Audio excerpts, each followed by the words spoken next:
The emergency room at Calloway Regional Medical Center stopped cold the moment a man drenched in his own blood crashed through the automatic doors and hit the floor like a sandbag dropped from 3 stories up. He wasn't stumbling. He wasn't calling for help. He fell the way people fall when their body has already made a decision the mind hasn't caught up to yet. Nurses scattered. A doctor knocked over a tray reaching for his radio. And in the middle of that chaos, the man's hand shot out and locked around the wrist of the quietest person in the room. A nurse everyone at Calloway treated like part of the furniture. His cracked lips moved. His eyes found hers with a focus that made no sense for a man that close to gone. "I finally found you," he said. And Nora Voss, the woman every senior doctor on that floor had spent 8 months treating like she wasn't worth the badge clipped to her scrubs, looked down at him. And something shifted behind her eyes that nobody in that room had ever seen before. If this story already has your heart pounding, stay with me until the very end. Hit that subscribe button, drop a like, and leave a comment telling me what city you're watching from. I want to see exactly how far this story travels. Well, the Tuesday morning shift at Calloway Regional was supposed to be routine. That word, routine, was the one thing Nora Voss had learned to distrust in the 8 months she'd worked the reception desk at the East Wing Emergency Department. Routine in a hospital was a lie people told themselves between crises. But she showed up for it anyway, every morning, because showing up was the one thing nobody at Calloway could take from her. She arrived at 6:45, 15 minutes before her shift technically started, because the woman who handled the desk before her, Patrice, who was 23 and perpetually distracted by her phone, rarely filed the overnight intake forms on time. Nora filed them without comment. She'd learned quickly that pointing out other people's failures at Calloway didn't earn respect. It earned resentment, and then it earned you a nickname. They called her Wallpaper. She'd heard it first from one of the second-year residents, a sharp-faced man named Dr. Ellison Graves, who'd said it loud enough in the break room that 3 other people laughed. "Wallpaper. She's just there. You don't notice her until the room needs redecorating." Nora had been standing 6 feet away refilling her coffee. She hadn't flinched. She'd finished pouring, replaced the pot, and walked back to her desk. That was what the people at Calloway didn't understand about her. She wasn't oblivious to what they said. She just didn't need them to know she'd heard it. The East Wing ER that Tuesday was already running behind. An overnight multi-car accident on the I-70 connector had jammed the intake board with 6 pending discharges that hadn't happened yet, which meant beds were stacked. And the charge nurse, Sandra Okafor, a broad-shouldered woman with the disposition of someone who'd been managing disasters since before most of the residents were born, was already on her second argument of the morning with the floor administrator about patient overflow. Nora processed intake paperwork at the reception window, flagged 2 charts with missing insurance verification, and answered 9 phone calls between 6:50 and 8:15. She did all of it without being asked and without anyone acknowledging it had been done. At 8:22, Dr. Graves stopped at her desk on his way to the coffee station. He didn't look at her. He dropped a stack of papers on the edge of her workspace, discharge summaries he'd apparently decided needed to be sorted, because that was apparently what he thought she was there for. "Those need to go to billing before noon," he said, already walking away. "The billing department opens at 9, Nora said. He paused, turned his head about 10 degrees, not quite far enough to make actual eye contact. "So file them at 9. "I will," she said. "I was just clarifying." "I didn't ask for clarification." He kept walking. Sandra caught Nora's eye from across the room and gave her a look that was half sympathy, half warning. Sandra had been the one person at Calloway who treated Nora with anything approaching basic decency, though even Sandra didn't push back against Graves or his cohort. At Calloway, the attendings ran the culture the way they ran their departments. Absolutely, and without much interest in what the support staff thought about it. The East Wing's director, Administrator Howell, had made Nora's position very clear during her first week. Howell was a compact man in expensive shoes who'd come up through hospital administration rather than medicine, and had the distinct quality of someone who confused organizational authority with expertise. He'd sat across from Nora in his corner office and explained that her role was supportive infrastructure. "We have highly qualified medical professionals making high-stakes decisions here," he'd told her, folding his hands on his desk. "Your job is to make sure those professionals have what they need to do their jobs. That's a valuable contribution, Nurse Voss." Nurse Voss, He'd set it the way you'd say fuel pump or support beam. Not wrong, technically, but stripped of anything that acknowledged a person was attached to it. She'd nodded and said, "Understood." He'd looked mildly surprised, probably expecting her to either grovel gratitude or bristle. She'd done neither. She'd simply left. By 9:15, the ER had cycled through 2 chest pain evaluations, a pediatric asthma case, and a broken wrist from a construction site accident.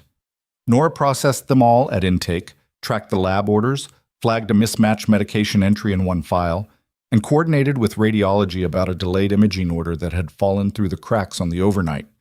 She fixed problems she wasn't supposed to see, let alone solve. She did it quietly, methodically, and without documenting that she'd done it, because documenting it would require explaining how she'd spotted it, and explaining that would invite questions she had no interest in answering. She was in the middle of cross-referencing a patient's allergy history with a newly ordered antibiotic when the doors exploded open. Not figuratively, not in the loose dramatic sense people use when they mean someone walked in quickly. The man hit the automatic sensor so fast the doors were still splitting apart when his body was already through them, and by the time the door frame had registered his exit, he was already on the floor. He went down the way soldiers go down, not the way civilians do, with arms windmilling and a half-second of disbelief. He went down controlled and fast, and all at once, like someone who'd been trained to manage a collapse and was managing it even now, directing himself toward the floor instead of just surrendering to it. His right hand caught the tile for a fraction of a second, a reflex. Then it let go. He was wearing civilian clothes, dark jacket, cargo pants, boots laced the way people lace them when they're used to wearing them for long stretches. The left side of his jacket was saturated with blood, dark and too much of it, the kind of saturation that doesn't happen from a surface wound. The ER detonated into its standard chaos response.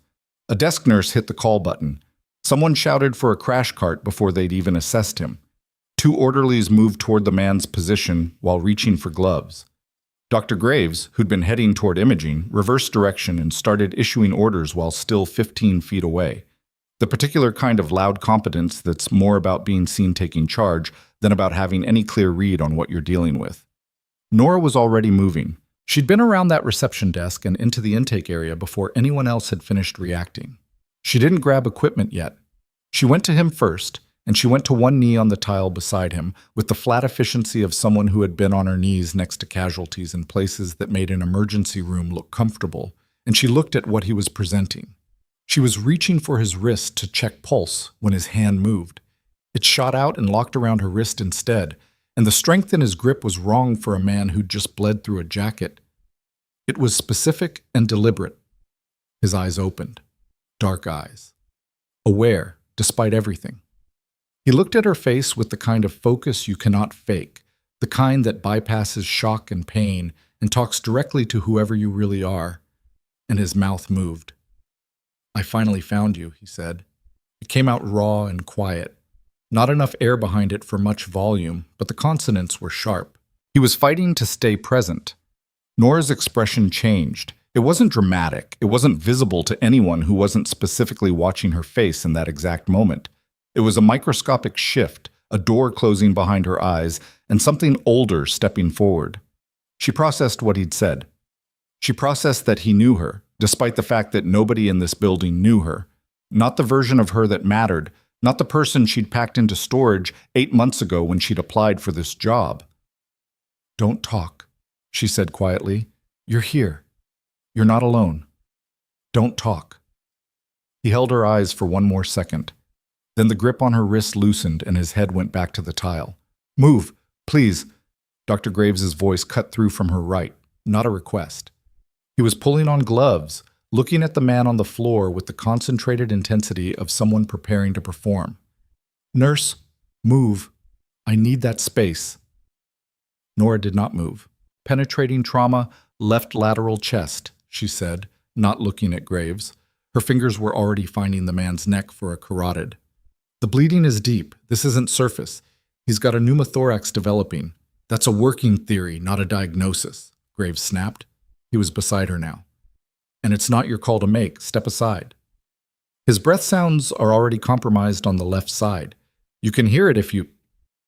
I don't need you to tell me how to conduct an assessment. He was doing exactly that, gloves on, stethoscope out, and his face was arranged in the expression of someone doing the other person a favor by not saying something more cutting. What I need is for you to clear this space and let qualified people work. 2 residents had appeared. They flanked the patient, deferring automatically to Graves. An orderly had the crash cart positioned. Sandra Okafor was moving in with trauma shears for the jacket. Nora stood. She stepped back the mandatory half step. She watched Graves bend over the patient, and she tracked his face the way she'd once tracked faces in field conditions, reading what people's expressions told you when their mouths were saying something different. She saw the moment Graves actually listened through the stethoscope, the breath sounds that were already going away on the left side, and she saw him recalibrate without acknowledging it. Probable pneumothorax, he announced to the room. Get me a chest tube kit. It was, word for word, what she'd said. No one in the room looked at her. She went back to the reception desk. She stood behind it. She watched the team work on the man while she quietly, without making a performance of it, typed a note into the intake system timestamping her initial assessment and the presenting symptoms she'd identified. She didn't know why she did it. Habit, maybe. Or something older than habit. 3 minutes into the stabilization, the argument started. Graves wanted the patient moved to Trauma Bay 2 for imaging before intervention. The patient's blood pressure, taken by one of the residents, had come back at 84/50 and dropping. Nora heard the number from where she stood. She closed her eyes for approximately 1 second. She came back around the desk. You can't move him, she said. Every head in the treatment area turned toward her with the particular quality of attention reserved for someone who has just done something unexpected. Sandra's expression sharpened. The residents looked at Graves to calibrate their reaction. Graves straightened up slowly. He looked at her with an expression that had moved past irritation into something more deliberate. Excuse me? His pressure is 84/50. Moving him for imaging at this point is a medical decision made by a licensed physician, Graves said. He said it the way you'd say it to a child who'd interrupted a dinner table conversation among adults. Which you are not. What you are is a reception nurse who is currently interfering with an active resuscitation, and if you do not return to your station in the next 5 seconds, I will be having a conversation with Administrator Howell about your continued employment at this facility. He paused. 4 seconds. Nora looked at the man on the floor. His color was bad and getting worse. She looked at the monitor, which showed a heart rate climbing as pressure fell. She looked at Graves, who was watching her with his chin lifted, waiting for her to retreat. The needle should go in now, she said. Not after imaging, now. You have a tension pneumothorax building. In the next 2 minutes, his heart is going to shift. If that happens in a hallway with no one ready, he dies. You know that. The room was very quiet. Graves's jaw tightened. Security, he said to no one in particular. Do the needle decompression, said Sandra Okafor. Everyone looked at Sandra, which was not typically how things went when Graves was in the room. Sandra held her ground with the flat steadiness of someone who'd been in emergency medicine for 22 years and recognized on a cellular level when a patient was about to die from someone else's ego. His pressure is dropping, Sandra said. She didn't explain it further. She held Graves's eye and waited. Graves looked at the monitor. He looked at the patient. He looked very briefly at Nora. The look lasting less than a second, but long enough for her to read it. He'd already known she was right. He'd known it the moment she said it. Prep for needle decompression, he said. He said it to the residents. He did not say it to Nora. What followed was 4 minutes that Nora stood 2 steps back from the treatment area and watched in the way she'd been watching difficult things her whole career, completely still, tracking everything, keeping her face neutral while her nervous system cataloged every input and ran probability assessments on outcomes she'd rather not think about. Graves performed the decompression. He was a technically proficient physician. She'd give him that. His hands were steady. He was good at the mechanics of it. The man on the floor's color began to shift almost immediately as the pressure off his heart allowed output to improve. The monitor corrected grudgingly, pressure climbing back into viable territory. The trauma team exhaled collectively. Graves stepped back and stripped his gloves. He didn't look at Nora. He said, to the room in general, Get him stabilized for the tube and then get me imaging. He walked toward the supply room without pausing. Sandra caught Nora's eye over the controlled chaos of the stabilization team. She held it for a moment. She didn't say anything. She turned back to the patient. Nora returned to the reception desk. She sat down. She finished the intake note she'd started. She answered 2 phone calls. At 9:53, Administrator Howell appeared from the direction of his office, which meant someone had called him. He was in his expensive shoes and his concerned authority expression, and he stopped at Nora's station with his hands folded behind his back.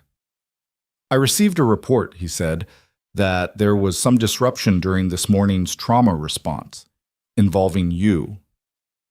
I provided a clinical assessment of a presenting patient, Nora said. The assessment was accurate. The patient was treated accordingly. You're a reception nurse, Miss Voss. He corrected himself. Nurse Voss. The delineation of responsibilities in this department exists for reasons. When staff operate outside their designated roles, it creates liability exposure for Administrator Howell, Nora said. She looked up at him. She kept her voice level, not cold, just level, the way you get when you've run out of tolerance for a conversation but have decided to finish it anyway. The man is alive. If we're focusing on that outcome, I think we're in reasonable shape. Howell's expression shifted slightly. He'd come expecting either contrition or defensiveness and gotten neither. He adjusted. I'd like to see you in my office this afternoon, 2 o'clock. I'll be there, she said. He left. She went back to her work. The man, who'd been admitted without ID, which was its own separate flag that nobody seemed to have registered as unusual yet, was moved to ICU at 10:40 after stabilization and a chest tube. Nora had filed the intake paperwork with the note she'd written, processed 2 other incoming patients, and was in the middle of her lunch break in the staff room when the door opened and Graves walked in. He went to the refrigerator. He got out whatever he'd left in there. He seemed like he was going to leave without saying anything, which was the outcome Nora had assessed as most probable. But he stopped in the doorway. His back was to her. The pressure was 82 by the time I made the call, he said. She waited. You were right about the timeline. He still wasn't facing her. I'm not saying that for the record. I'm saying it because he stopped, seemed to lose the end of whatever sentence he'd started. I don't know why I'm saying it. Probably because you're an okay doctor when you stop performing, Nora said. He turned around then. His expression was complicated. The face of someone who'd been handed a summary of themselves that wasn't entirely wrong and didn't know what to do with it. That's, he started. I'm not trying to be cruel, she said. I'm telling you what I observed. You were technically very good in there. You just almost let a man die because you didn't want a reception nurse to be right. She stood up, picked up her tray, and left him with whatever he was going to do with that. The 2 o'clock meeting with Howell went as Nora had expected. She sat across from him and listened to him explain, more diplomatically than she'd anticipated, which meant Graves had told him something before she'd arrived. That Calloway appreciated her initiative, but that there were protocols in place for very good reasons, and that the incident that morning, while resolved positively, represented a pattern of what he termed boundary displacement that the administration was concerned about. She asked him to clarify what he meant by pattern. He pulled out a folder. There were notes in it. Complaints or observations framed as observations. The medication entry she'd flagged last month. The lab order she'd rerouted 2 weeks ago. 3 instances of her providing clinical input during intake that had, in each case, proved accurate, and that had been documented by staff who'd apparently experienced her accuracy as an imposition. Each of these incidents involved you acting in a capacity beyond your current role, Howell said. Each of those incidents involved a patient being helped, she said. That's not... He paused. He reorganized. Nurse Voss, this facility employs licensed physicians, board-certified specialists. What you're describing is not a gap you need to fill. What I'm describing is what happened, she said. Patients were helped. And if you'd been wrong, he let that sit. If your assessment had been incorrect, and a patient had been harmed based on your unauthorized intervention, this hospital's liability would... But I wasn't wrong, she said. That's not the point. I think it is, actually. She leaned forward slightly. I think the point is exactly whether the patient in front of us is okay. And every time that's been the question in this building, I've answered it correctly. I'd like you to tell me what I've done that actually harmed someone." Howell closed the folder. He looked at her with the particular tiredness of someone who'd hoped the meeting would go differently. "I'm placing a written reprimand in your file if there are additional incidents in the next 60 days. I'll need to review your position here." He put his hands flat on the desk. "I hope you hear that as the warning it's intended to be." She heard it. She understood it. She also understood that he was making a mistake. But she didn't say that, because some things aren't worth the expenditure, and some conversations end when they end, and she'd learned a long time ago to pick the ground she stood on. "Understood," she said. She went back to the desk. The rest of the afternoon moved. Patients moved through. Paperwork moved through. Dr. Graves did not appear again at her station, though she saw him twice at a distance, once on the phone, once at the nurse's station talking to one of his residents, and both times he had the preoccupied quality of someone circling something. At 4:43, Sandra came to the desk. "The John Doe up in ICU is stable," she said. She had her arms folded, which was how Sandra stood when she was telling you something she'd decided you should know. "Still no ID on him. The intake situation is a mess. No insurance, no emergency contact, nothing. Whoever he is, he came in clean." "Clean?" Nora said. Sandra looked at her.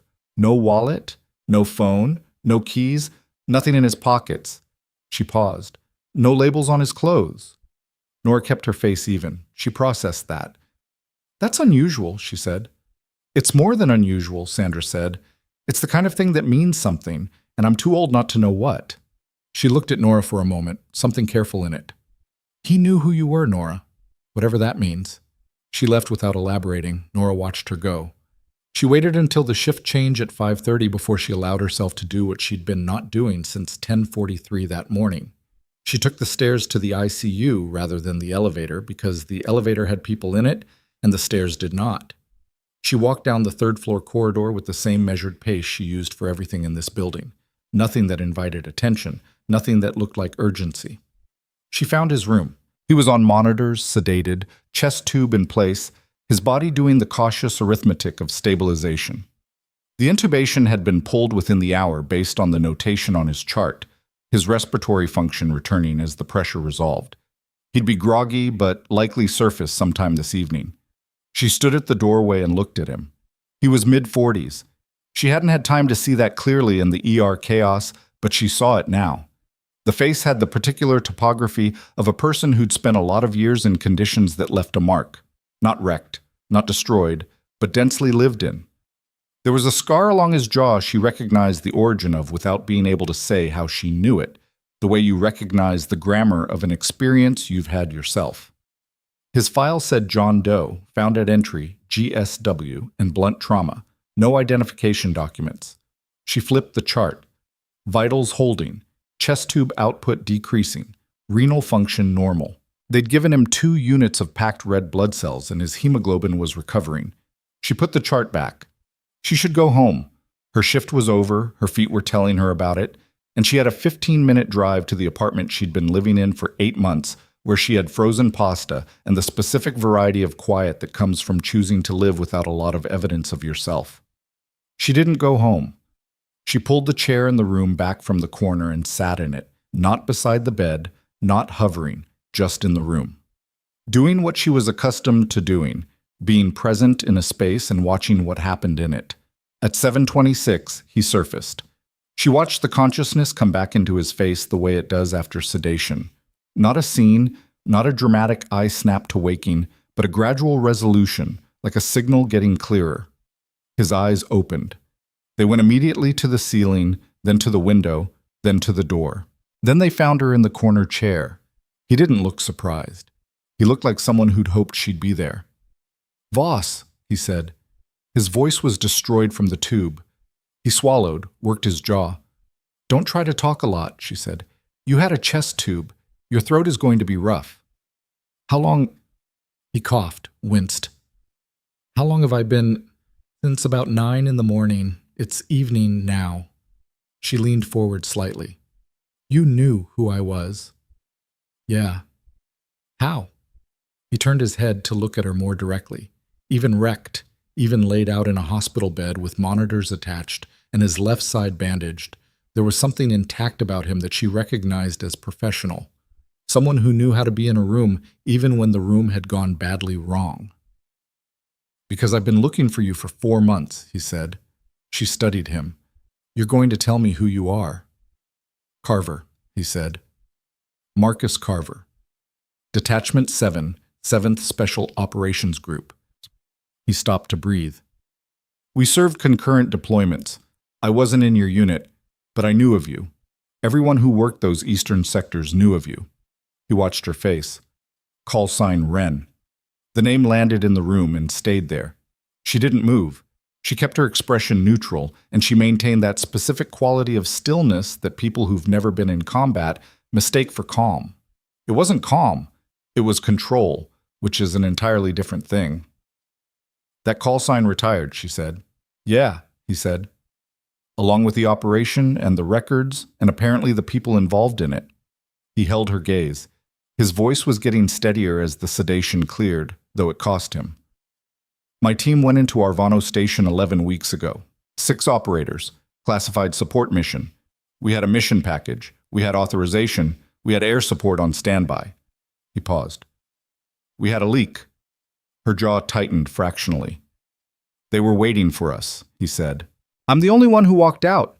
Took me 3 weeks to reach domestic territory and another 7 weeks to get any kind of lead on your location." He stopped. His breathing was careful and deliberate, the controlled breathing of someone managing pain. "They knew the mission package, Voss. Not parts of it. All of it. The route, the timing, the personnel, the objective." He looked at her. "Somebody inside sold us. I need someone I can trust who knows how this works and who can't be bought." "Why me specifically?" she said. "Because I did my research on every surviving operator with your clearance history and your field record," he said. "Because you disappeared into a civilian job in a mid-sized city rather than banking your reputation in the consultation circuit, which means you're not in this for the next contract." He swallowed again. "And because when I walked through that door today and passed out on the floor, the person who correctly diagnosed what was killing me and fought to save me in front of people who didn't want to listen was you." He almost smiled. It looked like it hurt. "I was hoping for proof." "That was better than proof." Nora sat back.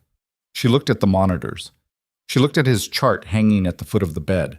She looked at the window, which showed a darkening sky and the lights of Calloway's parking structure starting to come on. She thought about the reprimand Howell had put in her file that afternoon. She thought about the folder he'd kept, the list of times she'd fixed things people didn't want her to fix. She thought about Graves's face in the break room. "You were right about the timeline," and the particular weight of a truth someone tells you when they're sure no one can hear them say it. She thought about the folder she kept in a fireproof box in her apartment closet, under a second box, behind a stack of reference books she never read, which contained a different version of her file, the real one, the one with the commendations and the operations and the call sign and the years. "You said they knew your personnel," she said. "Yes." "Did they know about your support contacts? Your domestic architecture?" He shook his head. "That's separate. Different classification tier." "Did you tell anyone you were looking for me?" "No." He was precise about it. "Nobody. I ran the search myself through channels I still had access to. I didn't tell my commanding officer. I didn't tell anyone at the detachment level. I ran it solo." "Why?" she said. "Because whoever sold my team out had access to command-level information," he said. "Which means I don't know how far it goes. Which means I trust nobody with rank." He looked at her. "I trust a nurse in an ER who just performed an emergency assessment that saved my life because it was the right thing to do, and she didn't care what it cost her." Nora was quiet for a long moment. Outside, the hospital moved through its evening rhythms. Somewhere down the corridor, a monitor beeped its steady interval. Someone's shoes squeaked on linoleum.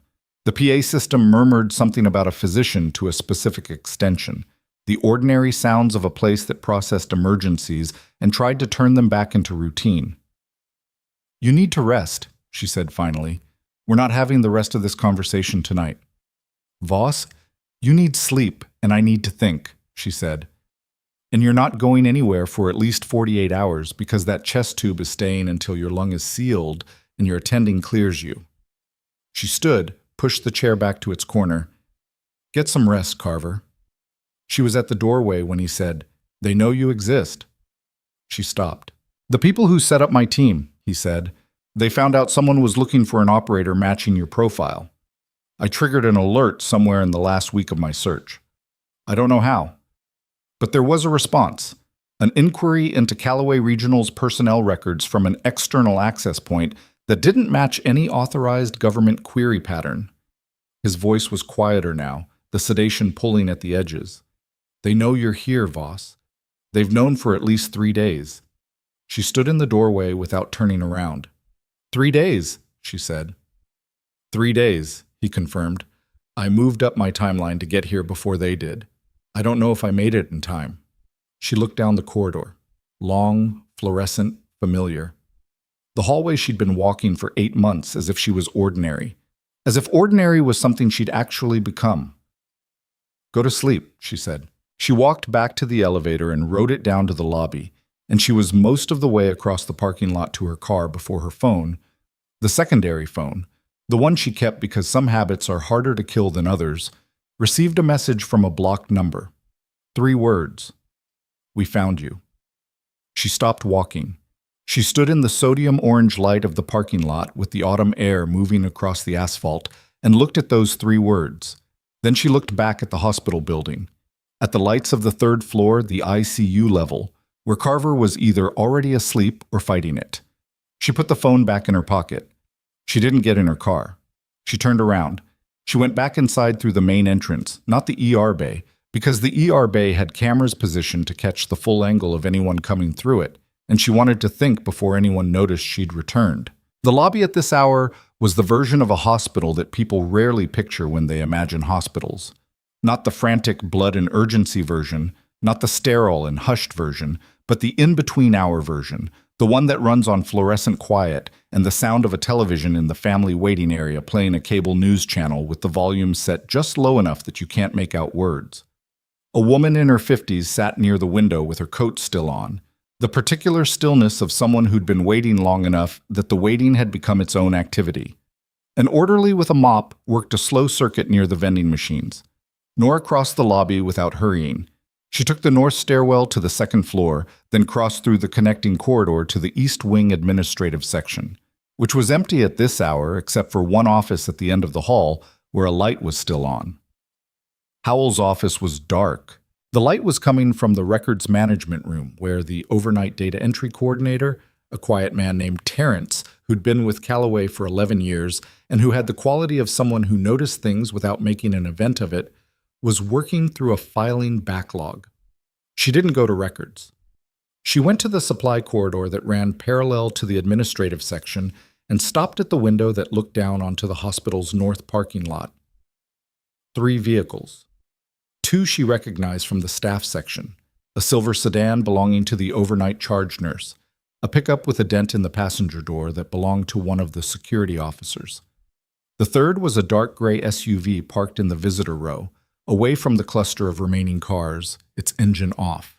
She couldn't see the plates from this angle. She watched it for 90 seconds. Nobody got out. Nobody got in. The vehicle sat with the patience of something that wasn't in a hurry because it didn't need to be. She stepped back from the window. Her mind ran the arithmetic she'd been running since the parking lot, since the 3 words on the secondary phone. The variables were these. Carver had told her they'd tracked a query into Calloway's personnel records. That meant they knew the hospital, and they knew to look for an operator profile match in the staff directory. Whether they'd narrowed it to her specifically or were still working through possibilities was unknown. What was known? The gray SUV had not been in that lot when she'd left her shift 40 minutes ago. She'd noted the vehicles automatically because she always noted vehicles, a habit she'd carried through 8 months of trying not to carry any of her habits. She needed to know if Carver had been followed here or if they'd triangulated from the personnel query. It mattered because followed meant they had active coverage on him before he'd reached the hospital, which meant they'd watched him come in, which meant they'd had time to plan a response. Triangulated from the query meant they were working on a lag, that she still had some compression of time before whatever they were planning materialized into action. She needed to talk to him again. She needed to talk to him now, before the sedation pulled him back under, and before she lost the window of a functioning conversation. She also needed to not look like she was doing any of this. She went back to the East Wing nursing station on the first floor, picked up a patient file that needed third-floor routing. Legitimately, it had been sitting in the outgoing tray since before she'd left, and took the elevator up. At the ICU nursing station, she checked in with the overnight charge, a compact man named Duffy, who'd been at Calloway long enough to have a coffee mug with his name on it in the break room, and confirmed she was dropping off a misdirected chart. He barely looked up. She walked to Carver's room. He was not asleep. He was lying in the same position she'd left him, but his eyes were open and tracking the ceiling with the alert quality of someone who'd decided to stop pretending. He looked at her when she came in. "The gray SUV in the north lot," she said, keeping her voice low and flat. "Is that yours? Did you come in with support?" "No," he said immediately. "I came alone. I told you. I know what you told me. I'm verifying." She moved to the window, angled herself to look at the lot from this elevation. The SUV was still there, still dark. "How did you get here tonight? What vehicle?" "Bus. I used 3 separate routes from a transit hub. Before that, I was in a motel in the Darnell district for 2 days running counter-surveillance patterns." He was watching her. "What's in the lot?" "Dark gray SUV, North Visitor Row. It wasn't there when I left 40 minutes ago." He was quiet for a second. "What's your security presence in this building at night?" 2 contracted officers. Cameras on entry points and parking structures, but not the north lot ground level. There's a blind spot between the structure and the building wall. Someone who knew the layout could park in that visitor row without being picked up on the feed. Someone who'd already accessed the personnel records would have access to the facility map, Carver said. "Yes." She turned from the window. "You need to tell me everything you know about the query. When it happened, what access point you identified, what you were able to trace before you moved." The access point was a commercial proxy service, the kind of layered anonymization that's available to anyone with the right budget. But the query pattern was specific. It wasn't a broad records pull. It was targeted filtering, professional background, clinical credentials, prior military service flag in the HR system. He stopped, worked through a controlled breath. Calloway runs background checks through a third-party vetting service that interfaces with a federal employment verification database. That's the layer they accessed. It gave them the intersect. Nursing credentials active within the last year, combined with a prior service designation. How many names does that return for Calloway's current staff? Depending on how they ran it, probably between 6 and 15. And they're working through that list. Or they already have, he said. 3 days is a long time. If they're serious operators, they've already narrowed it. The SUV in the lot suggests they're past research and into confirmation. He looked at her. They're here to verify, not to act. Not yet. A grab or a hit inside an active hospital is loud. They'll want to confirm the target first and pick the moment. Unless they're pressed for time, she said. He acknowledged that with a slight shift of his expression. Unless they're pressed. She made a decision the way she'd made most of the consequential decisions in her life. Without ceremony, without a moment of visible hesitation that someone else could read as uncertainty. She crossed to the room's phone, an internal handset on the bedside table, and called the ICU nursing station. "Duffy," she said when he picked up, "I need a favor, and I need you to not ask me a lot of questions about it." A pause. "That's not an encouraging opening." "The patient in room ICU 7. I need his room flag changed in the system to indicate a procedural restriction on visitors. No unscheduled access. All inquiries routed through the charge nurse. Nobody in without attending clearance." She kept her voice level and professional. "He's a no ID admit. There are circumstances around his intake that the administration is going to want documented carefully. Nora, I can't just... I'm not asking you to falsify anything. I'm asking you to apply a standard precautionary flag that exists in the system for exactly this situation. No ID patients with unclear presentations get visitor restrictions pending identification. It's already protocol. Another pause. Longer. Who's asking me to do this? The nurse who was supposed to go home 2 hours ago? Yes, she said, and I'll explain more when I can. Right now I need it done in the next 5 minutes. Duffy exhaled the specific way that hospital veterans exhale when they've decided to trust someone's read on a situation they don't fully understand. 5 minutes, he said, and hung up. She put the handset down. Carver was watching her with the focused attention of someone taking inventory. You think they'll come in tonight, he said. I think if I were running this and I'd already spent 3 days on reconnaissance, I'd want to confirm before the window closed. Hospital shift changes are the standard access point. New faces, transitional record access, disrupted continuity. She looked at the door. The 3 a.m. shift change is the cleanest, lowest traffic, smallest staff, highest fatigue baseline. That's about 5 hours. Yes. He was quiet. Then, you're not going to tell the hospital security. Calloway's security is 2 contracted officers with no tactical background.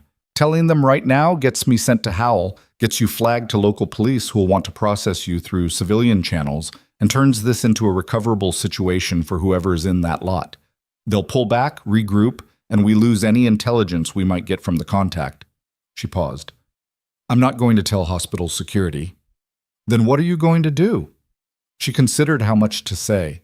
She'd spent 8 months making herself small in this building. She'd packed everything she was into a box and put that box in a closet because the alternative, staying in the life, staying visible, staying in the network, had costs she'd decided she wasn't willing to pay anymore. She'd made that decision with full information and clear eyes, and she'd stood by it through 8 months of wallpaper and reception nurse and Howell's folders and Graves's particular brand of condescension. I'm going to make a call, she said, and then I'm going to need you to trust that I know what I'm doing. I already trust that, he said. Good. She moved to the door. Don't let anyone in this room who isn't in a Calloway uniform. If someone comes in who isn't Duffy or the attending on record, you activate that call button and you do not stop pressing it. Voss. His voice caught her at the threshold. If they're already confirmed on you, leaving this building tonight is more dangerous than staying. They'll be covering exits. I know, she said. I'm not leaving. She went back to the supply corridor, where she had a direct sight line to the north lot, and she took out the secondary phone. The contact she needed was 6 entries down in a list of 12 numbers she'd committed to keeping, even when she'd tried to let go of everything else. Some things couldn't be fully excised without leaving a wound that stayed open. The call connected on the second ring, which told her something about the current operational tempo on the other end. This is Voss, she said. I need a reading on external monitoring activity around Calloway Regional Medical Center in Harwick County in the last 72 hours. I need it without a formal request trail. The voice on the other end was a woman she'd known for years through the specific transactional closeness of people who trust each other with operational information but know nothing about each other's lives. Voss, you're supposed to be retired. I am retired. This is a personal matter. Personal matters don't usually need clean request trails. This one does, Nora said. Can you run it? A beat, the sound of a keyboard. Give me 20 minutes. I have about 4.5 hours before this gets harder to manage. 20 minutes is fine. She ended the call and stood in the corridor and thought about Marcus Carver in that room and 6 operators who'd gone into somewhere called Arvano Station and not come back, and the inside leak that had sent them into a prepared ambush, and the 3 words on her phone, and the gray SUV that was still sitting in the north lot, doing nothing that could be described as suspicious by any standard that a civilian would recognize as suspicious. She thought about the reprimand in her file. She thought about Howell's expensive shoes and his folder full of evidence that she was too much of something for the job they'd hired her for.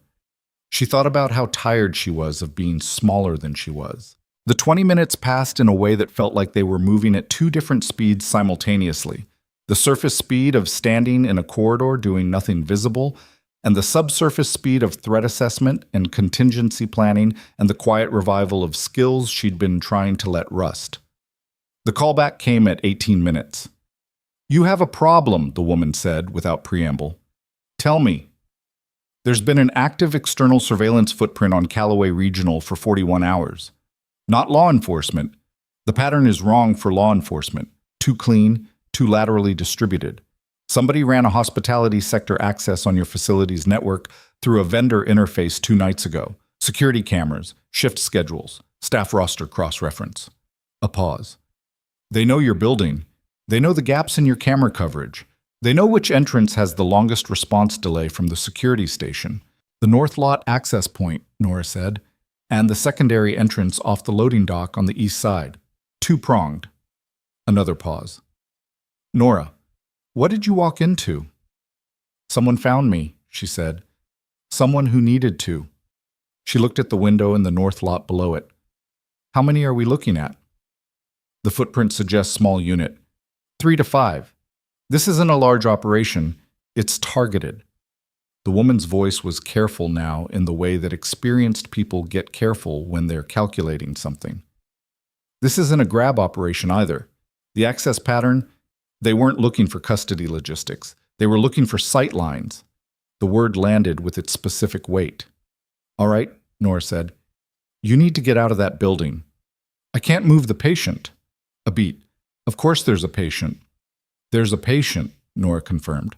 Operative. He's the one who found me. He came in with a chest trauma and he's 8 hours post-stabilization. He can't be moved. Then you need backup inside that building. Working on it, Nora said. I need one more thing. Arvano Station, 11 weeks ago. What do you know? The line went quiet in a way that was different from normal processing quiet. It was the quiet of someone deciding what they were willing to say. That's a closed file, the woman said finally. I know it's closed. I'm asking what's in it. Nora, 6 people are dead, and the operative who survived is in my ICU because somebody sold them out. I'm standing in a hospital corridor at night being watched by people who want to make sure he doesn't get to say that to anyone official. So yes, it's a closed file. Tell me anyway. Another silence. Then quietly, the preliminary inquiry flagged a command-level breach. Access to the mission package from an authentication point that didn't match any team members' issued credentials. The investigation was opened and then pulled, reassigned to a parallel oversight body that hasn't released any findings. She paused. The people who had the authority to pull that investigation are senior enough that nobody below them is going to push back. Someone is protecting the breach, Nora said. Someone with enough rank to make the investigation disappear, the woman said. Which means whoever is in your parking lot isn't just a cleanup crew. They have cover. Nora closed her eyes for a moment. She opened them. The corridor was the same corridor it had been. Fluorescent, institutional, quiet. I need you to do something for me, she said. I need you to log this call, timestamp my identification, the content, secure, archive. If I do that, it creates a record. That's the point, Nora said. If something happens to me tonight, I want there to be a record that I knew, that I said it, and that someone heard me. A very long pause this time. Nora, how bad is this? I don't know yet, she said honestly. But I'd rather have the record. Consider it done. The woman's voice had changed. The professional distance she usually maintained had thinned out a little, the way it does when someone stops calculating and starts actually talking to you. You watch yourself. Always, Nora said. She ended the call. She went back down to the first floor. She found the overnight security officer on his circuit near the south entrance, a heavy-set man named Briggs, who walked like someone with bad knees and who Nora knew from 8 months of shift overlap was conscientious about his rounds and would rather die than admit he was bored. She intercepted him near the vending machines. Briggs, she said, I need you to do something without making a radio call about it. He stopped and looked at her with the evaluating expression of someone deciding whether this was a problem or an inconvenience. Miss Voss, you're not on shift. I know. Unofficial request. She kept her voice even and unhurried. The voice she'd learned meant serious but not panicking, which was the voice that got people to do things in high-pressure situations without freezing. The north lot has an unrecognized vehicle, dark gray SUV, visitor row. I need you to run the plates quietly and bring me the result. Not on radio. Phone me directly. He frowned. If there's a security concern, protocol says a lot of things. I'm asking you to run a plate and tell me what comes back before we escalate. That's one step. If the result is nothing, we've spent 5 minutes and no harm done. If the result is something, you've done exactly what your job requires. He chewed on that. Why aren't you on shift? I came back in. I had a reason to come back in. And the reason has something to do with that SUV. Yes. He looked at her for a moment longer. Briggs had the face of someone who'd seen enough odd things over the years in overnight hospital security to have developed a functional read on when something was genuinely off versus when staff were being paranoid. Whatever he was reading from her in this moment apparently registered as genuinely off. Give me 10 minutes, he said. He was back in 7. His face, when he found her in the corridor, had the quality of a man who'd hoped for nothing and gotten something instead. He showed her his phone, a photograph of the plate result pulled from the state database. The vehicle was registered to a logistics consulting firm in a city 3 hours east of Harwick County. The registration was clean and current, but Briggs had done one extra step she hadn't asked for. He'd cross-referenced the firm's name.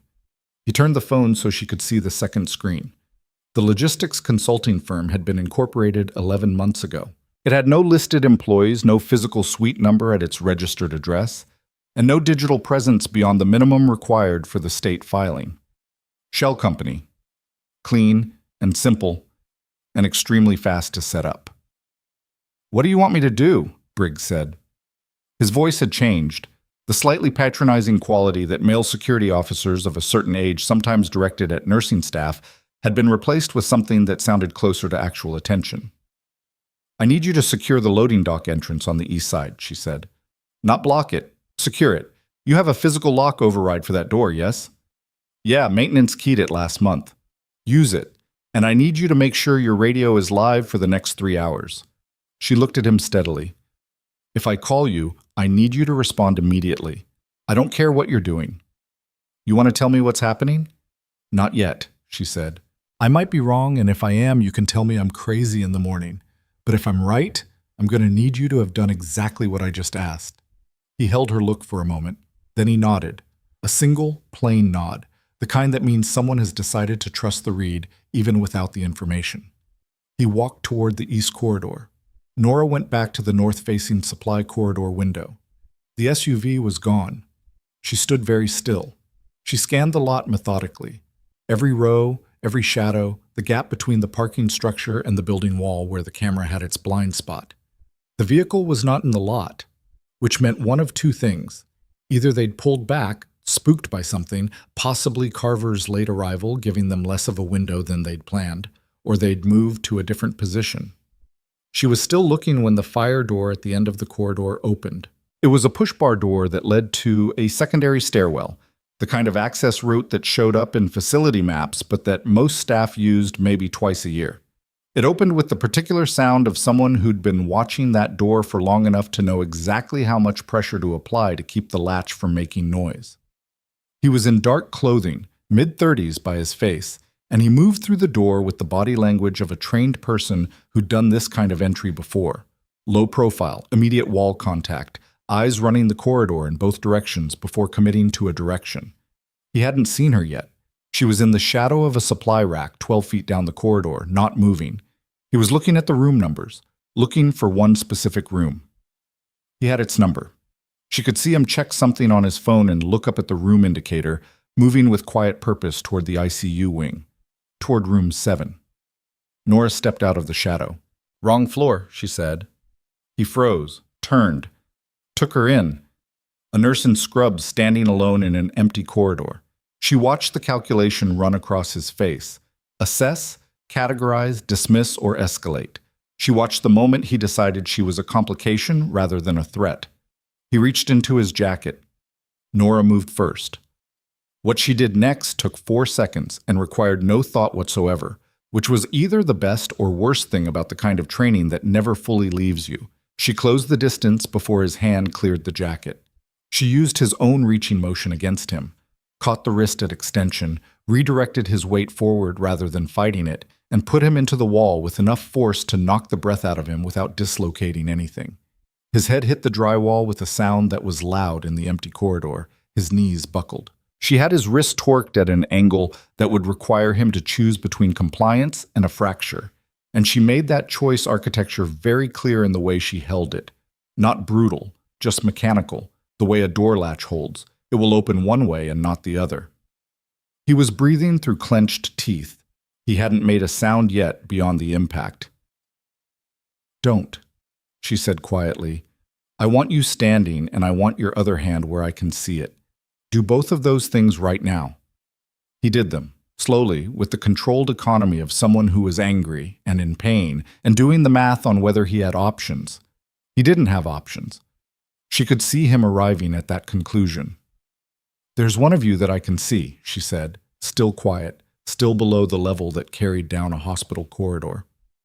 "Are there others in this building?" He said nothing. She applied a degree more pressure to the wrist. "I'm not asking because I'm curious. I'm asking because the answer changes what happens in the next 30 seconds. For you." "2," he said. It came out flat and compressed. "East entrance, ground level." The loading dock. Briggs had locked the east door, but a physical lock stopped casual entry. It didn't stop someone with the right tools and enough time, and she'd given Briggs that instruction maybe 12 minutes ago. She pulled his secondary weapon, a compact semi-automatic from a thigh rig she'd felt when she'd made contact, and stepped back.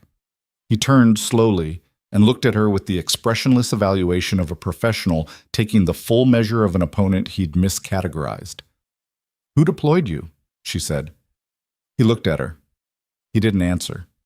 He had the face of someone who had received a significant amount of training in exactly this scenario, caught, disarmed, being questioned, and who knew that the first answer you give sets the terms of everything that follows. "All right," she said. She pulled her secondary phone with her free hand and called Briggs. He picked up in 2 rings. "East entrance, right now. Someone may be on the door." "I'm already there," Briggs said. His voice was tight. "Nora, there's 2 of them outside the lock. They've got a bypass tool on the reader. Hold your position. Don't engage. I need 30 seconds. She hung up. She looked at her captive. He was watching her with something that had shifted in his expression. Not fear exactly, more like a recalibration, the look of someone who'd come in expecting one kind of problem and found a categorically different one. "Last time," she said. "Who sent you?" He made a decision she saw forming in his face before he executed it. The micro-tensing of the jaw, the shoulder dropping a degree. He was going to move. She put him back on the wall before he finished deciding, this time with his face against the drywall, and his arm at an angle that wasn't comfortable for either of them, and she pressed the barrel of his own weapon between his shoulder blades. "I don't want to hurt you," she said. "I want information. Pick one of those outcomes and give it to me." 3 seconds. 4. "Rourke," he said. The name came out like something dislodged. "Director Rourke, Special Programs Office." She went very still. Not on the outside. On the outside she stayed exactly as she was, controlled and present. But something internal had the specific sensation of a floor dropping. Director Rourke. She knew that name. Everybody in the classified operational world at her level knew that name. Not personally, not directly, but in the way you know any structure that's above you, by its shadow, by what decisions came down from it and how, by the weight of authorization that name carried on a document. Rourke wasn't a field operative. Rourke was command architecture, which meant what Carver had told her, command level breach that the investigation pulled from above, had a name attached to it now. And that name had just sent people into a hospital to silence a surviving witness. She stepped back. She used the man's belt zip tie. He had 2 on his kit, which told her something about what he'd come here planning to do, and secured his wrist to the supply rack behind him. She took his phone, his earpiece, and his wallet. She did not look at the wallet yet. She called Briggs again. "I need you to call the police," she said. "Not the security supervisor, the police. Tell them you have a confirmed unauthorized entry attempt at Calloway Regional with weapons involved. Give them the east entrance. Tell them it's active." A pause that lasted exactly as long as it took for Briggs to process everything he'd told himself over the last 45 minutes of doing what she asked without asking why. Nora, what is happening? I need you to make that call, she said. Please. He made the call. She heard him starting it before she pulled the phone from her ear. She went to ICU 7 at a pace that was not quite running. Running in hospital corridors at night is the kind of thing that becomes a story people tell, and she needed the next 10 minutes to not become a story yet. She pushed through the door. Carver was sitting up in the bed, not supposed to, absolutely not supposed to. His chest tube was still in, with the look of someone who'd been listening to the quality of sounds in the hallway and drawing conclusions. There was one in the building, she said, secured. 2 more on the east entrance. Police are on their way. She moved to the window. From this elevation, she could see the east side of the building and the edge of the loading dock. 2 figures withdrawing, not panicking, moving with controlled purpose, which meant they'd heard the same thing she had, or seen the change in their colleague's status on whatever communication system they were running. They're pulling back. They'll reposition, Carver said. Yes, but not before local law enforcement arrives, and once this location has a police response logged, the calculus changes for whoever is running this. She turned from the window. You said Rourke, special programs. Is that who you suspected? His face changed. Where did you hear that name? From the man I just took down in the supply corridor. Carver sat with that. He looked at her with the expression of a man who had spent 11 weeks carrying a suspicion so heavy and so dangerous that he hadn't said it out loud to another person, and who was now watching someone else arrive at the same place from a different direction. I suspected, he said. I didn't have confirmation. You have it now. She held his gaze. Rourke pulled the investigation. Rourke has command-level access to your mission package. And Rourke just sent 3 people into a hospital to make sure you didn't survive to say his name to anyone. The monitor beside him beeped at steady interval. Down the corridor somewhere, a door opened and closed. The sounds of the building doing what it always did, completely indifferent to the fact that something had just tilted. Then the lights went out. Not a flicker, not a surge. Every fluorescent strip on the floor went dark simultaneously, which meant it wasn't a breaker trip or a local fault. It was a deliberate cut at the building's primary feed. The emergency lighting clicked on 4 seconds later, the dim red-tinted battery backup that turned every corridor into something that looked nothing like a hospital and very much like the last place you wanted to be without a weapon. The monitors stayed live. They ran on isolated backup circuits, the cardiac and respiratory equipment, the ventilators. But the main communication system gave a single tone and went to emergency protocol. Carver looked at her in the red-tinted dark. They didn't pull back, he said. No, she said. They pulled back to cut the power. Her phone buzzed. It was Briggs. She could see his name on the screen before she answered. The police are 4 minutes out, he said, but Nora, there's someone at the main electrical panel, basement level. And I think, his voice dropped. I think there's more than 3 of them. 4 minutes was not enough time and too much time simultaneously. Not enough to get Carver moved safely. Too much silence for whoever was in the basement to fill with consequences she couldn't predict. Nora ran the variables in the time it took her to cross to the door and look down the emergency-lit corridor. The backup lighting was dim enough that the hallway had lost its institutional familiarity. It was all shadow and the dull red glow of exit signs, the kind of visibility that favored people who'd planned for it over people who hadn't. Whoever had cut the main feed had known about the emergency circuit. They'd known the backup lights would kick on, which meant they'd accounted for it, which meant they were operating in this half-dark on purpose.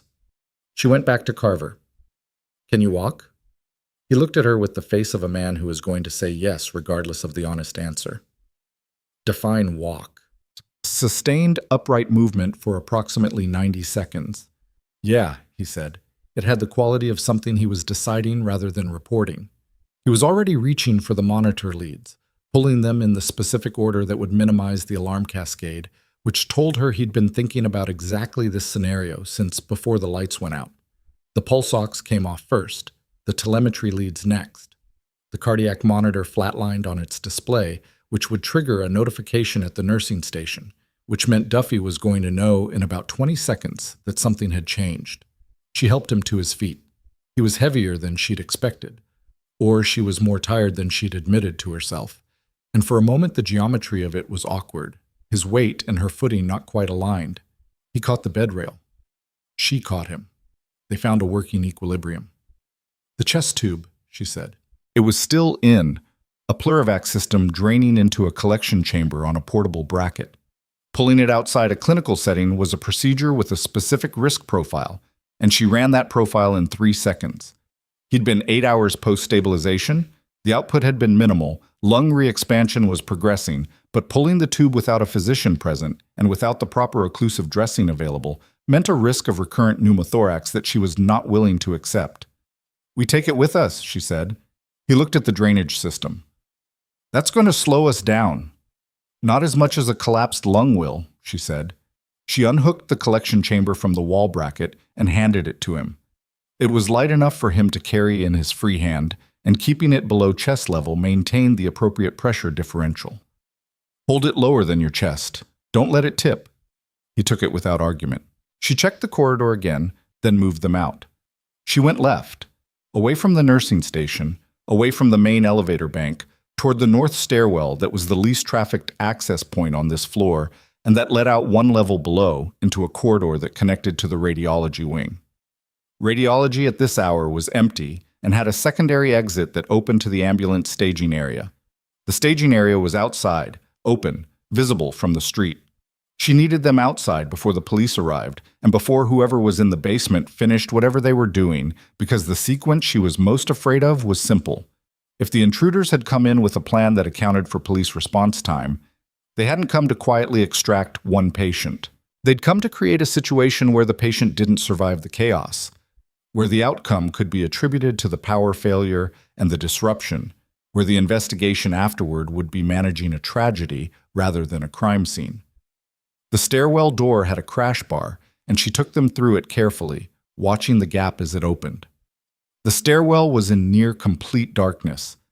The emergency lighting down here was limited to the floor-level strips, dim enough that she had to let her eyes adjust for 3 full seconds before she trusted the geometry of the stairs. Carver moved beside her without complaint. He was breathing in the controlled way of someone managing pain by not acknowledging it, his jaw set and his hand on the wall for reference. The collection chamber swung slightly with each step, and he compensated for it automatically. They made the 2nd floor. The connecting corridor to radiology was sealed, a security door that ran on electronic access, which normally accepted her staff badge, but with the main power cut, the badge reader was dark. Physical lock only. She pulled the secondary key from her badge lanyard, a physical master that Sandra had given her 6 weeks ago for exactly the reason Sandra had described as, because sometimes everything goes wrong at once and you need to be able to open a door. She'd thought Sandra had meant a regular hospital emergency. She used the key and said nothing about the distinction.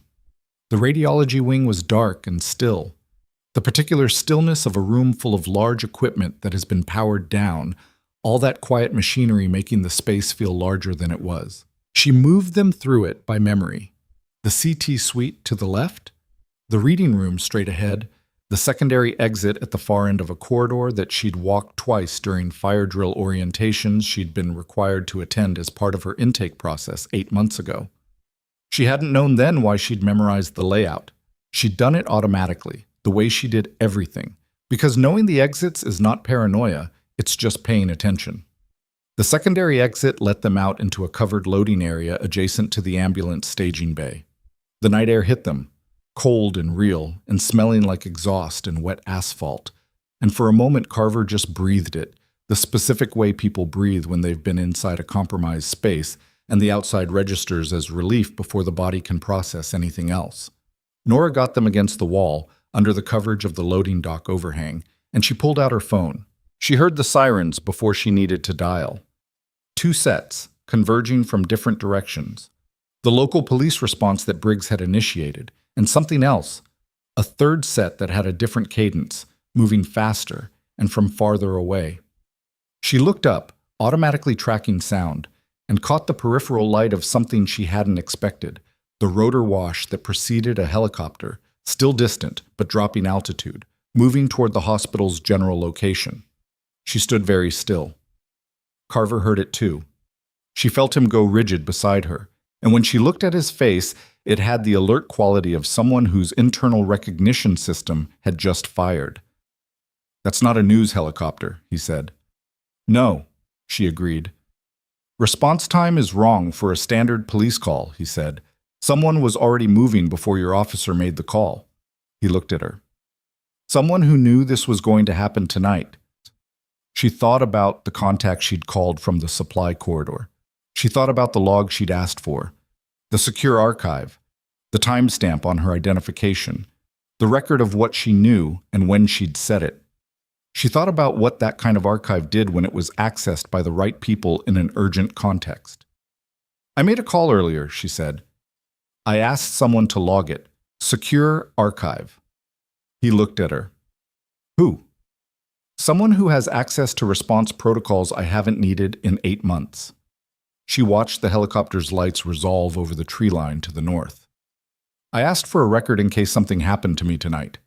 The record would have flagged a monitoring protocol. If the monitoring included active response authority, they'd have been moving before you called the police," Carver said. "Yes." He absorbed that. "Your contact, what's her clearance level?"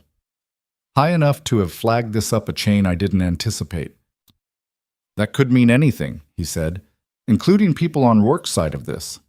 "It could," she agreed, because that was true and she wasn't going to pretend otherwise. She'd made a call in a compressed time frame with incomplete information, and that call had produced a response she hadn't fully controlled. And that was the actual nature of field decisions. They were not clean, they did not come with guarantees, and the people who told you otherwise were either lying or selling something. She watched the helicopter and she held that uncertainty alongside everything else, and she made the assessment she could make with what she had. The helicopter was a military utility variant. She could read the silhouette by the rotor configuration, the hard geometry of it against the sky. Not law enforcement, not news. Military, and moving with operational precision toward a specific landing area, which meant it had a designated approach already coordinated with air traffic or had filed a waiver that pushed everything else out of its path. That was not the signature of Rourke's cleanup operation. That was the signature of something coming from the other direction. "We stay visible," she told Carver. "Right here, under the lights. Hands clear. We let them come to us." He looked at her. "You sure about that?" "No," she said, "but the alternative is running, and running from a military helicopter in a hospital parking area with a chest tube is not a situation that ends well." He exhaled. A short, rough sound that might have been a concession, or might have been a laugh, or might have been something in between. "All right, Wren." She hadn't heard that name said out loud in 8 months. It landed differently now. Not like a label she'd been assigned, but like something returned to her after being held by someone else, handed back intact. The police arrived first.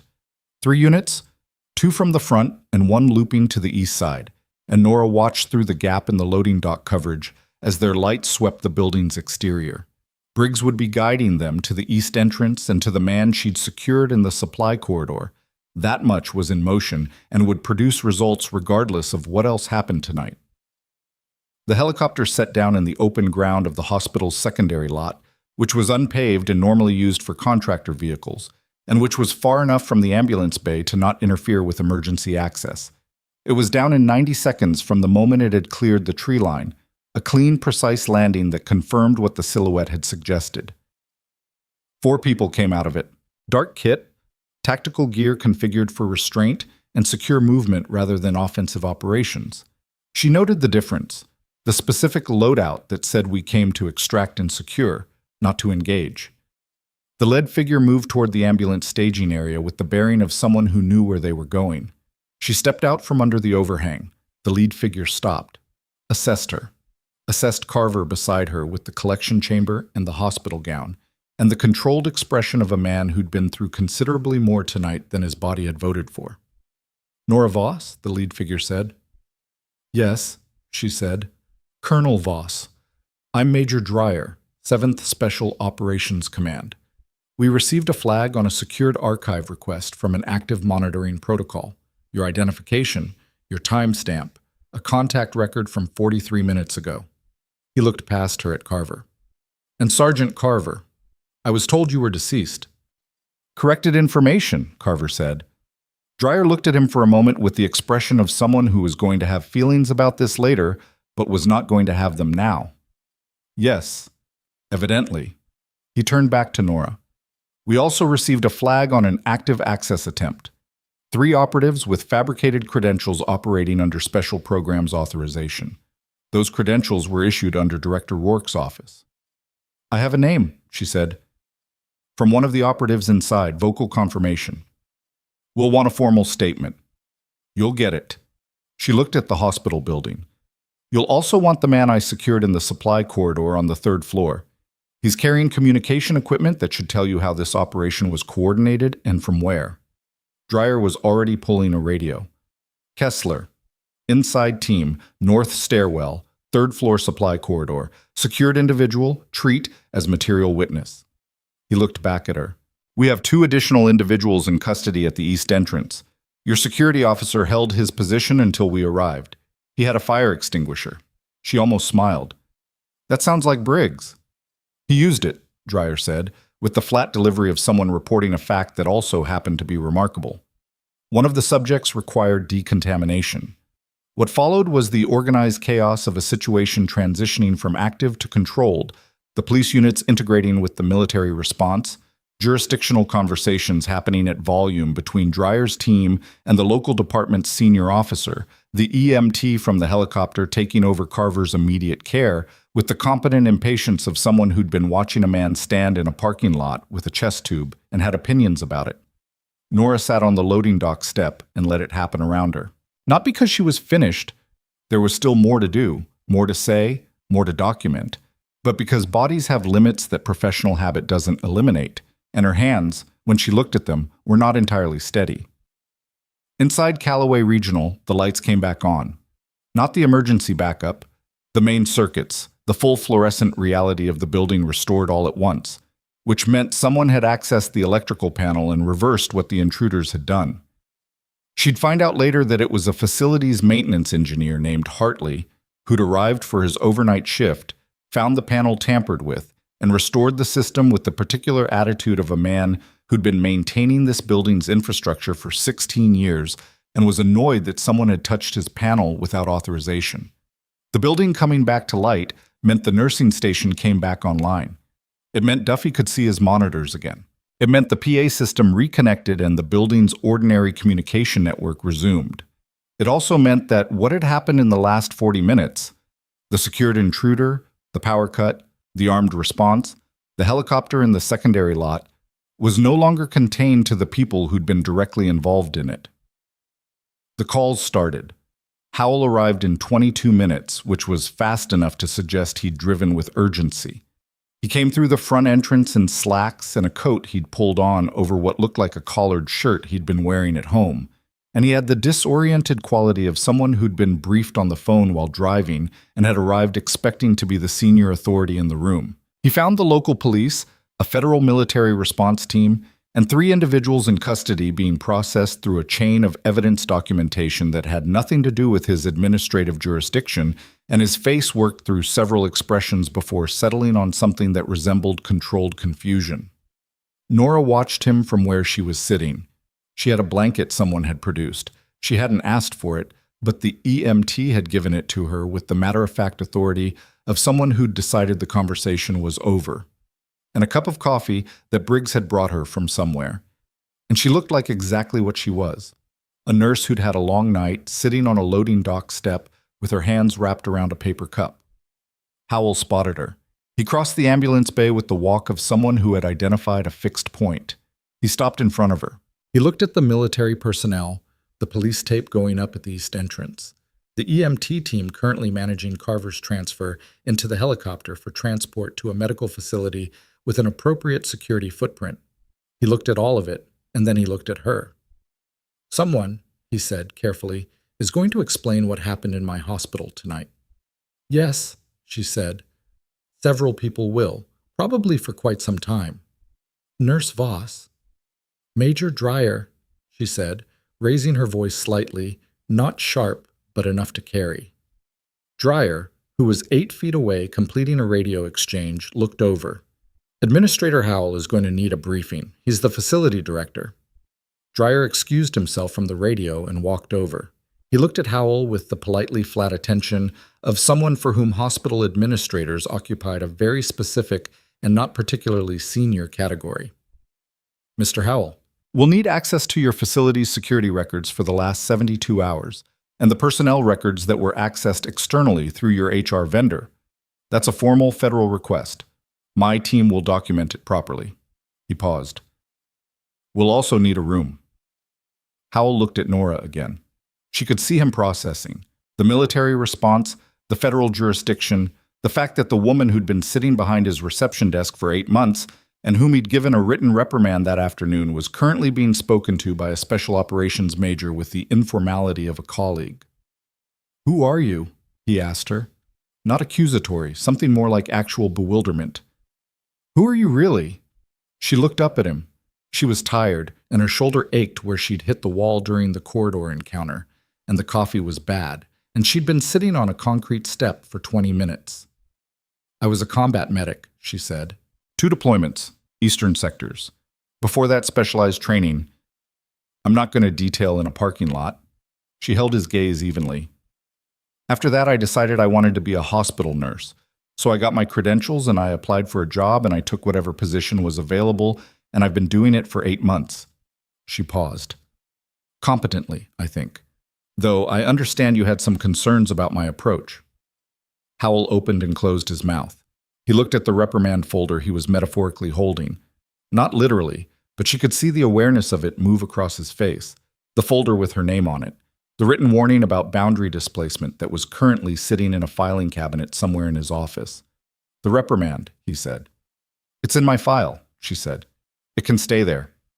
He looked at her for a long moment. Then he looked at this helicopter where Carver was being secured for transport with the kind of attention that was several tiers above anything Calloway's current resources could provide. Is that man going to be all right? Howell asked. It was a simpler question than anything he'd asked before, and she appreciated it on that basis alone. He should be, she said. He's stable. His lung is holding. Howell nodded once, slowly. He looked like a man who was going to need to sit down and have a conversation with himself about several things, but who was, at core, not actually a bad person. Just someone who'd been operating a facility by the rules he knew and had encountered something those rules had not prepared him for. She'd worked for worse. She'd worked for people who would have doubled down on the reprimand folder as a way of reasserting authority. Howell just looked tired and genuinely confused. I'll get Major Dreyer a room, he said. He walked back toward the building. The helicopter lifted 20 minutes later. She watched it go. She felt the specific weight of watching someone else carry a problem forward. Carver was now in federal medical custody with a security detail that Rourke's people would not be able to reach, and the name Rourke had been in a formal verbal record since the moment Dreyer had documented her statement, which had happened 14 minutes after his team landed. A name in a formal record attached to an armed entry into a medical facility targeting a surviving witness to an operational betrayal was not a name that could be quietly put back in a box. That was the specific thing about records. They had momentum. Once moving, they required an equivalent force to stop. Over the next 3 hours, as the police concluded their processing of the scene and Dreyer's team worked through the evidence recovery with the efficient thoroughness of people who knew exactly what they were looking for, several things surfaced that Nora had not anticipated. The first was the communication equipment from the man she'd secured in the supply corridor. Dreyer's technical analyst, a quiet specialist named Ofosu, who worked with the focused intensity of someone who found hardware genuinely interesting, pulled the device and had a preliminary read within 40 minutes. The coordination signal traced back through 3 relay points to a secure communications node registered to the Special Programs Office. That was expected. What was not expected was the secondary signal embedded in the same device, a parallel channel that connected to a commercial financial network routed through 2 offshore intermediaries. Operational payments, Ofosu said, showing Dreyer the read. This wasn't a standard sanctioned operation. Somebody funded this outside the official budget architecture. Dreyer looked at the data and said nothing for a moment. Then he said, "Pull everything." The financial thread led to 3 accounts. The accounts, when traced with the authority that Dreyer's team carried, connected to a procurement shell that had received disbursements over 14 months, not just for tonight's operation, but for a pattern of activity that predated Arvano Station by nearly a year. Rourke hadn't panicked after Arvano Station. Rourke had been running a parallel operation for over a year, systematically monetizing classified mission architecture for parties whose identity would take further investigation to confirm, but whose payments were documented in numbers that were specific enough to be prosecutorial. Arvano Station had been one transaction in a ledger. When Dreyer briefed her on that at 4:30 in the morning, sitting in the family waiting room that Howell had offered as a workspace, Nora sat with it for a moment without responding. 6 people, she said finally. At minimum, Dreyer said. He sold 6 people for a transaction in a 14-month ledger. Dreyer looked at her. He had the eyes of someone who'd been doing this long enough to have looked at things like this before without flinching, but who hadn't made the mistake of thinking that not flinching meant not feeling. Yes, he said. That's what the evidence indicates. She nodded. She put her coffee cup down. She looked at the family waiting room, the chairs arranged along the wall, the low table with magazines nobody touched, the television that Howell had quietly turned off when his staff began using the room, the ordinary furniture of a place where people came to wait for news about people they loved. What happens now? She asked. A formal arrest warrant requires sign-off from Rourke's oversight chain, which means people above him are going to know his name is in a federal evidentiary record before the warrant is filed, Dreyer said. That's unavoidable. What's avoidable is giving him time to move. He looked at her directly. The vocal confirmation you provided is corroborating testimony from a federal witness. Combined with the communications data and the financial records, it's enough to move on. But it moves faster with your full formal statement on record by 0700. You'll have it, she said. She gave it in 2 hours and 40 minutes, which included Dreyer going back 3 times on specific details she provided that he hadn't expected. Operational context from her field experience that placed the Arvano Station architecture in a framework that made the breach anatomy clearer. She knew things about how those missions were structured that most people at Dreyer's level didn't, because she'd been in the field when the structures were built, and she explained them with the flat precision of someone giving a technical briefing rather than a personal account. At one point, Dreyer's note-taker, a young analyst who'd been maintaining a running transcript, stopped typing and looked up. Not at Dreyer, at her. Colonel, the analyst said, not Nurse Voss, not Ms. Voss. The rank she hadn't used in 8 months, said naturally, as a simple address, because the analyst had spent 2 hours transcribing what she was saying and had apparently arrived at their own conclusion about the appropriate register. She looked at the analyst. The analyst, slightly flustered, went back to the transcript. Nora said nothing about it, but she noticed. Doctor. Graves arrived for the 7 o'clock shift and was met at the East Wing entrance by police tape and a federal recovery team and the information that the previous night had involved an armed incursion into the hospital. He stood in the lobby for several minutes, processing this, before someone directed him to the administrative wing where Howell was conducting an emergency staff briefing. Sandra Okafor, who'd arrived at 6:45 for an early shift and had immediately identified the scope of what had happened with the rapid situational accuracy of a person who'd been in emergency medicine for 2 decades, found Nora in the family waiting room at 7:15. She sat down next to her. She didn't say anything for a moment. She looked at Nora's shoulder. There was visible bruising now, the early mottling from the wall impact during the corridor encounter. And she looked at the federal personnel moving through the hallway outside, and she looked at the coffee cup that had been refilled several times during the night. You came back, Sandra said. I had a reason to come back, Nora said.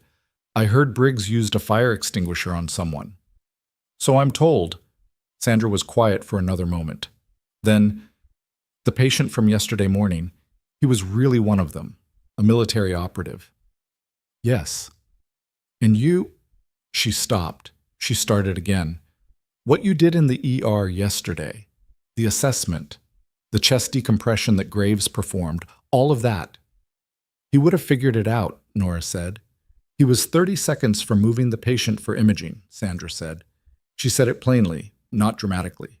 The clinical statement of a person who'd been watching and who had counted the time. You know what would have happened. I know. Sandra looked at her profile. The folder in Howell's office, she said. The reprimand. It'll get sorted, Nora said. It's going to get more than sorted. Sandra's voice had a particular quality now. Not warm exactly, but solid. The quality of someone who has decided something and is stating the outcome of that decision. I've been at this facility for 22 years. I've seen a lot of people come through. Good doctors, mediocre doctors, administrators who understood what we do here, and administrators who treated this place like a portfolio asset. She paused. I've seen very few people who did what you did yesterday morning and then stayed in the building last night to make sure a patient was safe. Nora looked at her. I should have said something yesterday, Sandra said. When Graves talked over you, when Howell called you in. You said something that mattered, Nora said. You told him to do the needle decompression. That's the minimum, Sandra said. That's not enough. She looked at her hands. I'm telling you now, for whatever it's worth. It was worth something. Nora didn't say that, but it was. At 9:43 that morning, Dreyer's team completed their preliminary evidence packaging, and Dreyer came to find her one last time before they transitioned the case to the federal authority that would carry the formal prosecution forward. He stood in the doorway of the waiting room with his gear on and the specific posture of someone finishing one thing before the next thing. Rourke is being taken into custody this morning, he said. Federal warrant signed at 0812. The arrest is happening in a coordinated window across 3 simultaneous locations to prevent document destruction. He paused. Your testimony was submitted to the prosecutorial record at 00740. It's on file. It'll be there for whatever the process requires. Good, she said. There's a debrief scheduled. Full operational review, the Arvano Station breach, the 14-month financial record. Your participation will be requested. He looked at her. Not required. Requested. I'll participate, she said. He nodded. He looked like he was going to say something else, something outside the operational register. But he was the kind of person who'd learned to be careful about that boundary, and he stopped himself. Instead, he said, For what it's worth, Voss, the response time tonight. The way this was managed, that was sound work. He left before she could respond, which was probably intentional and which she respected. She sat in the waiting room for another 10 minutes. Then she got up, took her blanket back to the linen cart where it belonged, and walked to the East Wing reception desk, her desk, the one with the intake forms and the 2 monitors and the phone that rang 9 times before 8:15 on a normal morning. She sat down in her chair. Howell appeared at the entrance to the corridor at 10:12. He was holding a folder. Not her folder, a different one, newer, which he set on the edge of her desk with the careful placement of someone who'd decided what they were doing before they arrived, but was still figuring out how to begin. There are some things we need to discuss, he said. I know, she said. About your position here. He looked at the folder, then at her. About the nature of your role and what I may have, characterized incorrectly. She waited. The board is going to have questions, he said, about last night, about the hospital security protocols, about the patient's admission and what that admission represented, about the federal presence in our facility. He took a breath. They're also going to have questions about you, about who you are, about what you did, both yesterday morning in the ER and last night. He looked directly at her for a moment with something that was approximately, if not quite, the expression of a man owning something. I want to be ready to give them accurate answers. What do you want to know? She said. Everything, he said, that you're willing to tell me. She looked at the intake monitor. The regular morning work was backing up. 2 pending charts, a lab order flag, the overnight forms that needed routing, the ordinary machinery of the place, carrying on. I'll tell you what's relevant, she said, but later. Right now I have about 40 minutes of backed up intake work, and if I don't clear it before the 11 o'clock shift change, the afternoon is going to be a mess. Howell looked at her. He looked at the reception desk. He looked at the folder he'd brought. He picked up the folder and tucked it under his arm. My office, he said. When you're ready. He walked away. She pulled up the first pending chart. She was halfway through the intake backlog when her secondary phone buzzed. A message from a number she didn't recognize. Not the block number from the night before, a different one. The message was 4 words and an attached document. Check the financial records. She opened the document. It was a partial.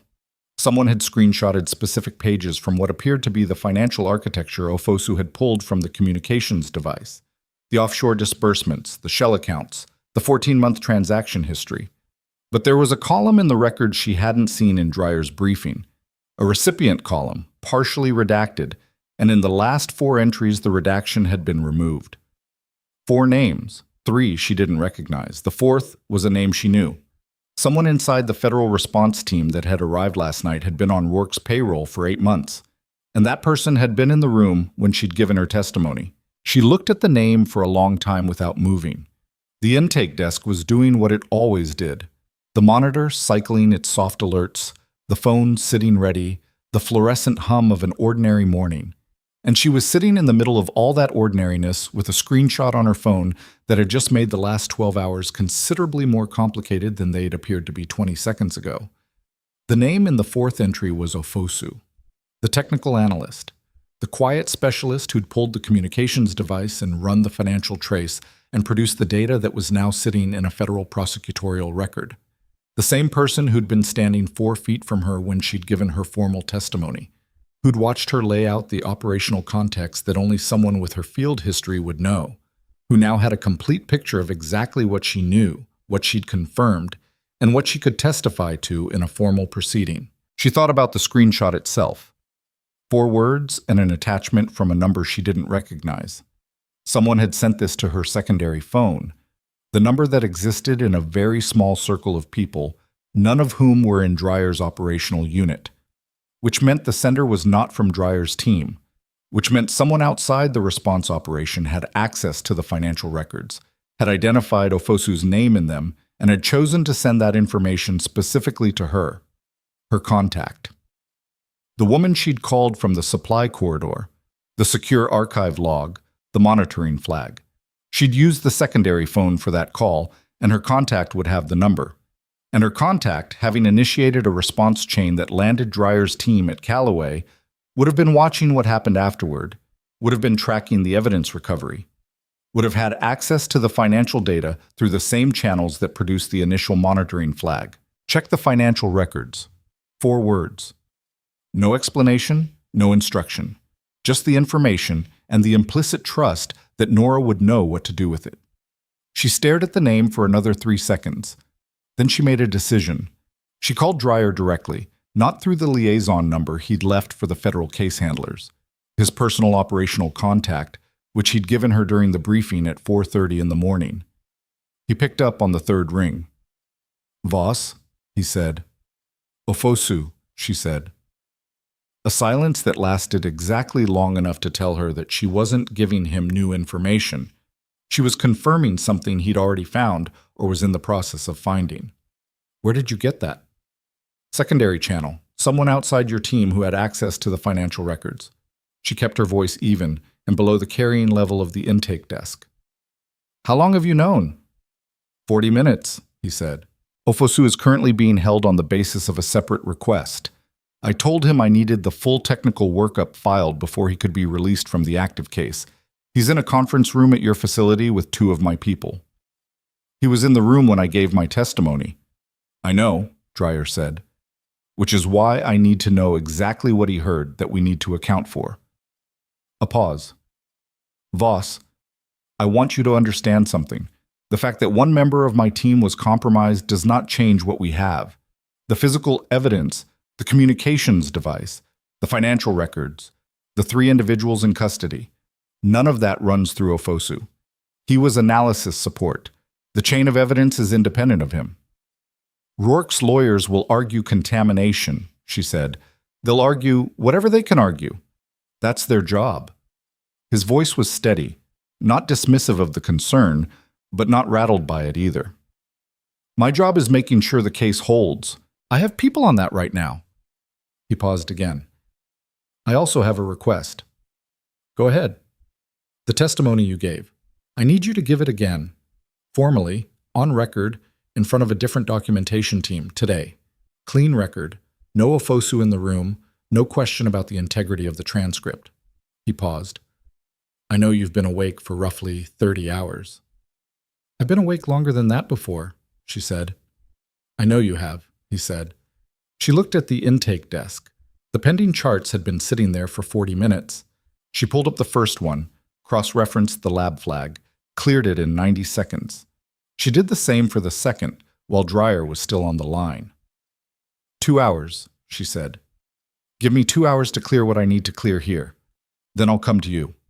She found Sandra at the nursing station at 10:45 and explained, in the abbreviated version that the situation warranted, that she needed to hand off the morning intake backlog. Sandra listened without interrupting. When Nora finished, Sandra looked at her for a moment with the particular expression of someone who is adding a piece of new information to a picture they've been building for a while. The reprimand in your file, Sandra said. It's not... No, Sandra said. I'm going to pull it. As charge nurse, I can flag an administrative review of any personnel action that occurred within my department oversight. I'm flagging it this morning. She said it the way she said most things, flatly, as the statement of a decision already made. I should have flagged it yesterday. Nora looked at her. Sandra, don't tell me it's fine, Sandra said. It wasn't fine. Go do what you need to do. She handed off the backlog and went to find Howell. He was in his office, which she'd expected, with his door half open and the particular quality of someone sitting behind a desk who has been sitting there for several hours thinking rather than working. He looked up when she knocked. Major Dreyer needs me for another round of testimony, she said. I wanted to let you know directly rather than just leave. He nodded. He looked like he'd made some progress on whatever internal reckoning he'd been working through since 9 o'clock. There's something I want to say before you go, he said. She waited. The folder, he said. The reprimand. I want you to know that... He stopped. He was not a man who found this kind of sentence easy, which was evident from watching him navigate the construction of it. I made an assessment of your capabilities and your role here that was based on incomplete information and that I allowed to be shaped by... He stopped again. By people whose judgment I trusted more than I should have. Dr. Graves, she said, among others. He looked at his desk. I'm not going to pretend that the way this facility treated you over the last 8 months was acceptable. I'm not going to tell you that the folder disappearing from your file fixes anything. It doesn't. He looked up. But I'm telling you that I know that. And I'm telling you that when this is resolved and you're ready to have a different conversation about what your role at Calloway looks like going forward, I'd like to have that conversation. She looked at him. She thought about the 8 months. The billing department opens at 9. I didn't ask for clarification. Wallpaper, the particular experience of being competent in a room full of people who decided you weren't, and doing the work anyway, day after day, because the work mattered even when the recognition didn't. I appreciate that, she said. We'll talk. She meant it. She wasn't sure yet what the conversation would produce, but she meant it. The second testimony took 3 hours. Different room, different documentation team, a federal prosecutor named Aldworth, who'd arrived from the regional office with the efficient grimness of someone who'd cleared their schedule and knew why. Nora sat across from Aldworth and gave the testimony again. The same content, the same specificity, the same operational context. And it was, if anything, cleaner the second time because she'd had the first round to identify where the gaps were and fill them with precision. Aldworth asked her twice to slow down. Not because she was unclear, because she was producing information at a density that the transcript needed time to capture accurately. At one point, Aldworth looked up from his notes and said, Colonel Voss, the level of operational detail you're providing about the 7th SOG mission architecture, is this information you would characterize as generally known within the field? No, she said.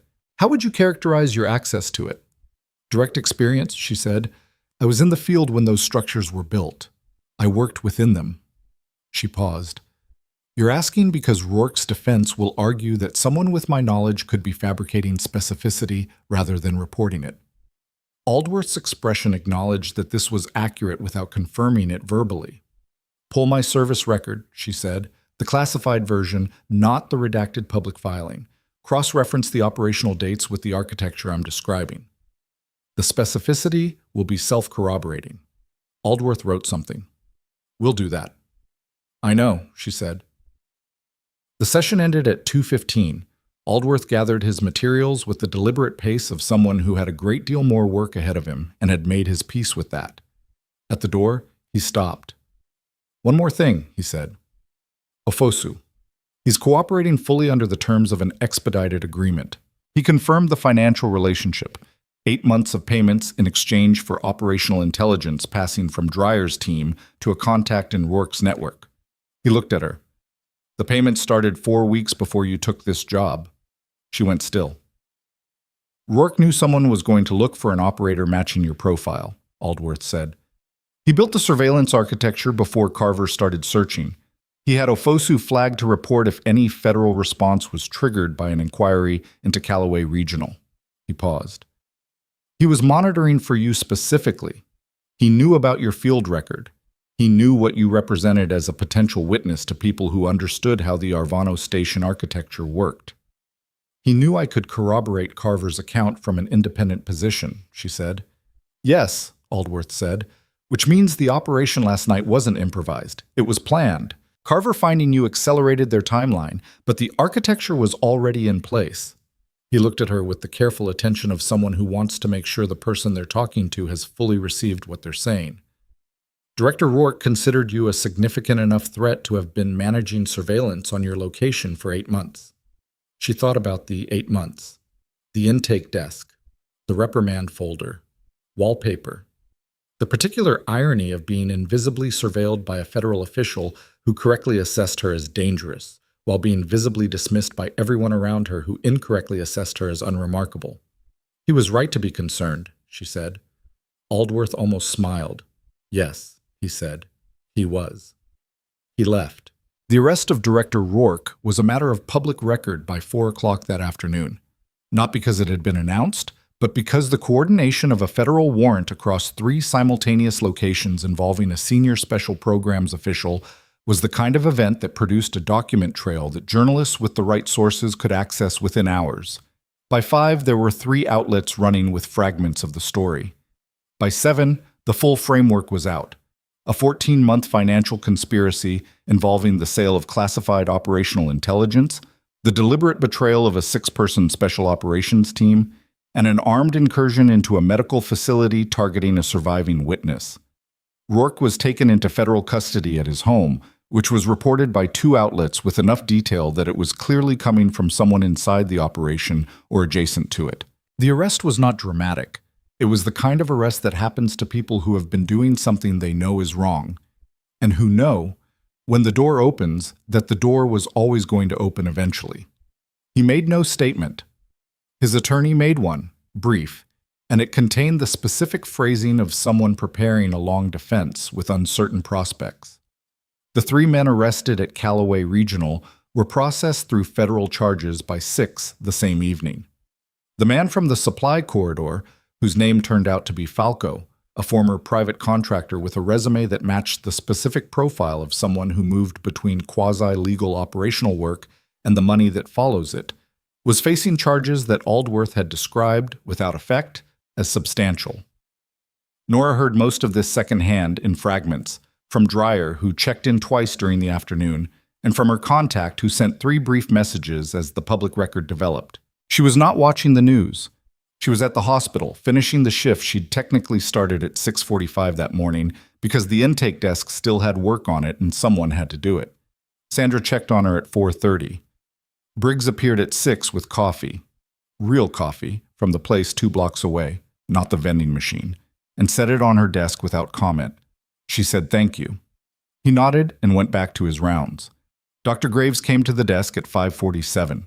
He stood in front of it the way people stand when they've decided something before they arrived and are working up the nerve to deliver it. He was in his coat, end of his shift, going home.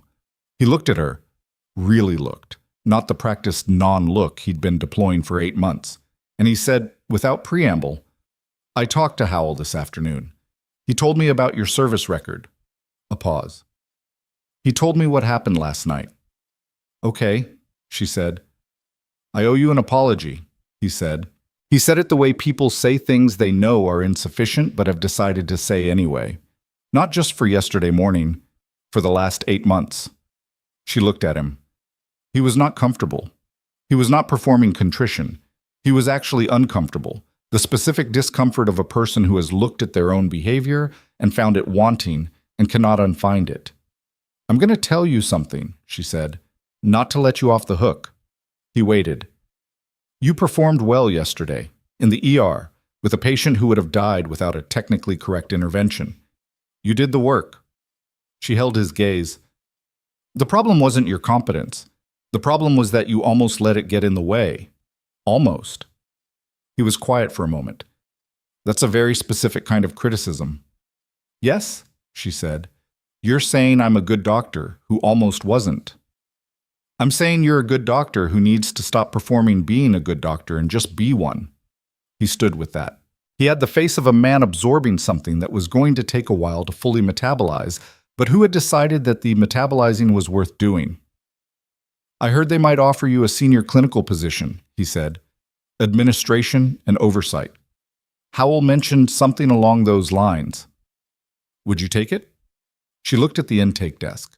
The monitors, the filing system, the phone that she'd answered 9 times before 8:15 yesterday morning while simultaneously processing a lab flag and 2 intake discrepancies. The desk she'd sat behind for 8 months, being called wallpaper by people who didn't know what they were looking at. "I don't know yet," she said honestly. "I haven't decided." He nodded.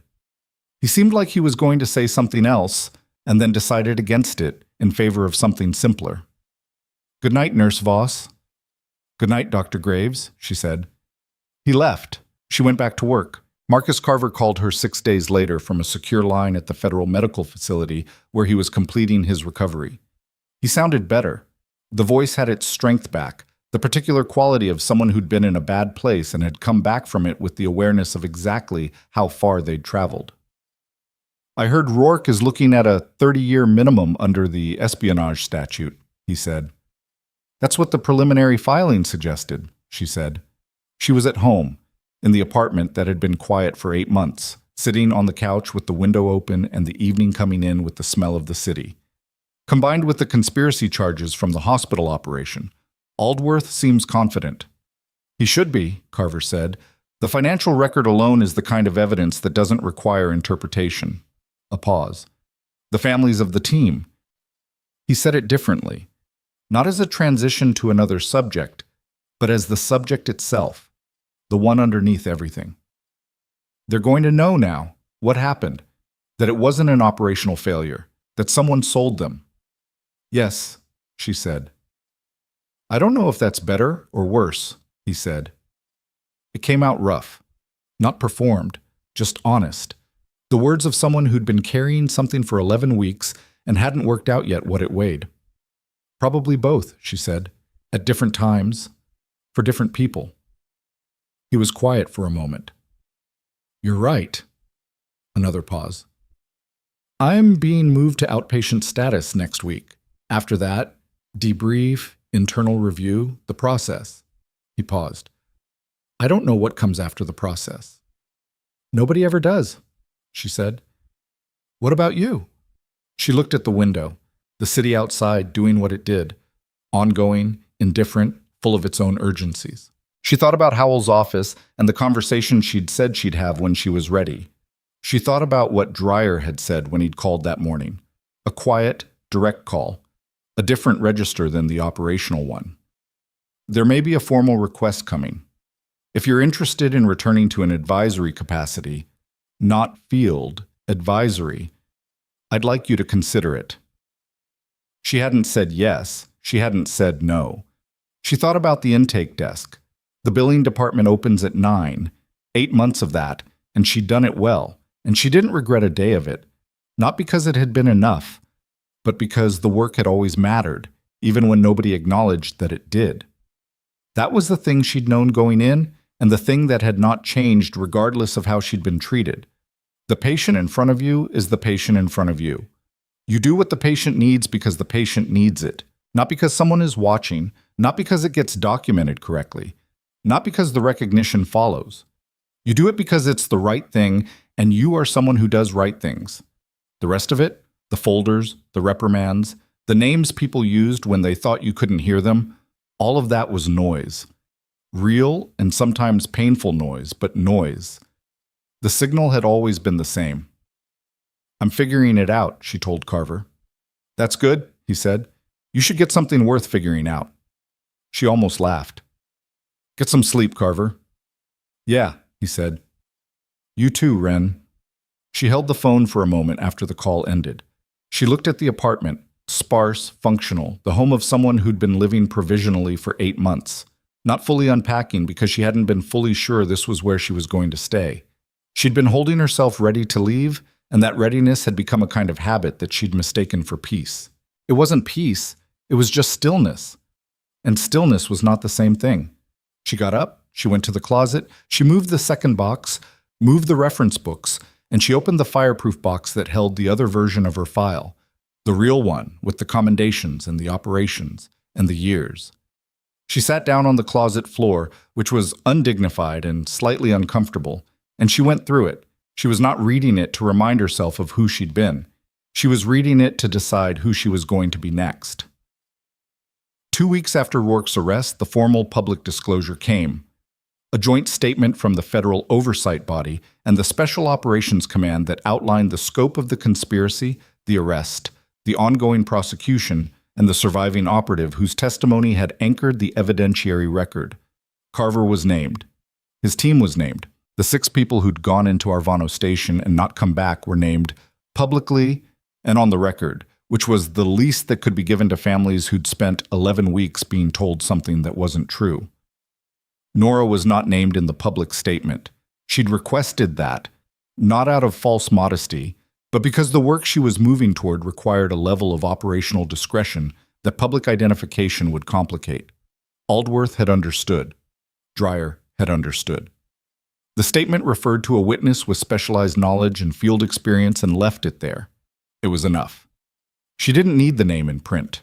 She knew what she'd done, and the people who needed to know knew it, and that was how it had always worked. What was public was what happened to Calloway Regional in the weeks that followed.